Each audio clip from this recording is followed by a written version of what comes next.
Hello student, new care institute में आपका स्वागत है।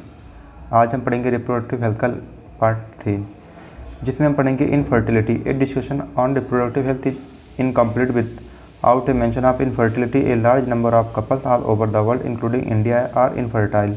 मतलब इंडिया में बहुत ऐसे कपल्स होते हैं जो बेबी प्रोड्यूस करने में सक्षम नहीं होते हैं, ठीक, उन्हें इनफर्टाइल कहा जाता है। ऐसे कपल्स जो होते हैं यहाँ तो पढ़ेंगे the couple could be assisted to have children through certain special technique commonly known as assisted reproductive technology, जिसे ART कहते हैं, ठीक। जो कपल बेबी प्रोड्यूस करने में सक्षम नहीं होते हैं वह कुछ स्पेशल टेक्निक के द्वारा बेबी प्रोड्यूस कर सकते हैं, जैसे इस टेक्निक को असिस्टेड रिप्रोडक्टिव टेक्निक कहते हैं, ठीक। ये इतने सन में पूछा गया है, यहाँ से क्वेश्चन बहुत पूछा जाता है। In vitro fertilization, IVF fertilization outside the body in almost similar condition as that in the body। एक प्रक्रिया होती है IVF, ठीक। इसमें जो होता है वो फर्टिलाइजेशन शरीर के बाहर होता है, लेकिन जो कंडीशन होती है वह जैसी बॉडी में होती है वैसे ही बॉडी के बाहर भी रहनी चाहिए कंडीशन।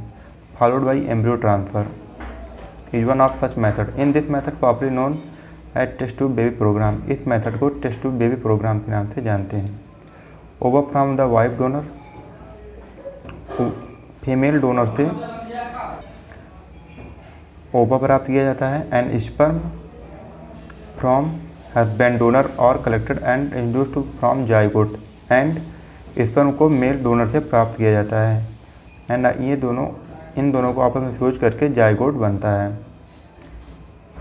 लेबोरेटरी मतलब प्रयोगशाला में। द जाइगोट और early embryo up to 8 blastomere. जब एम्ब्रियो 8 ब्लास्टोमियर का होता है तो उसे फैलोपियन ट्यूब में ट्रांसफ़र किया जाता है। Could then be transfer into the fallopian tube. इस प्रक्रिया को जिफ्ट कहते हैं। Zygote intra fallopian transfer. And embryo with more than 8 blastomere. जब एम्ब्रियो 8 ब्लास्टोमियर से अधिक का होता है तो उसे यूट्रस में ट्रांसफ़र किया जाता है। IUT intra uterine transfer. To complete its further development, embryo formed by in vivo fertilization. Fusion of gamete within the female also could be used for such transfer to those females who cannot conceive। ये उन female के लिए होता है जो कंसीवनेस को नहीं कर सकती हैं, ठीक, या बेबी प्रोड्यूस नहीं कर सकती हैं। Transfer of ovum collected from a donor into the fallopian tube GIFT. Gamete intra fallopian transfer of another female who can not produce ovum. मतलब ऐसी फीमेल जो ओवम प्रोड्यूस नहीं कर सकती है but can provide suitable environmental for fertilization, लेकिन यह fertilisation के लिए इन्वायरमेंट प्रोवाइड कर सकती है। Further development is another method attempt. इन प्रकार के फीमेल्स के लिए जिफ्ट का प्रयोग किया जाता है, ठीक।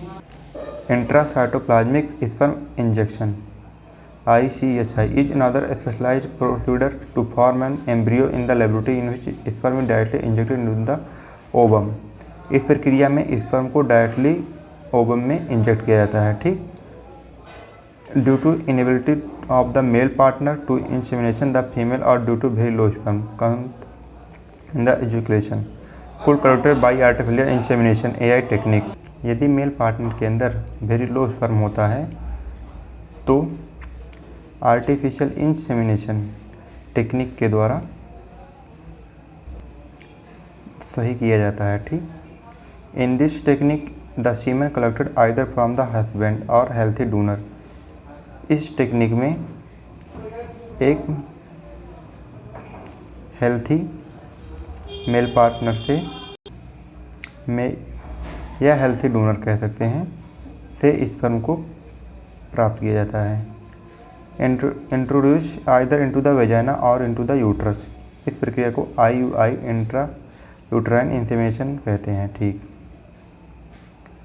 इसके बाद इसमें कुछ ज़्यादा खास नहीं है, यहाँ से क्वेश्चन ज़्यादा पूछे जाते हैं, इस पॉइंट को सभी लोग ध्यान देंगे।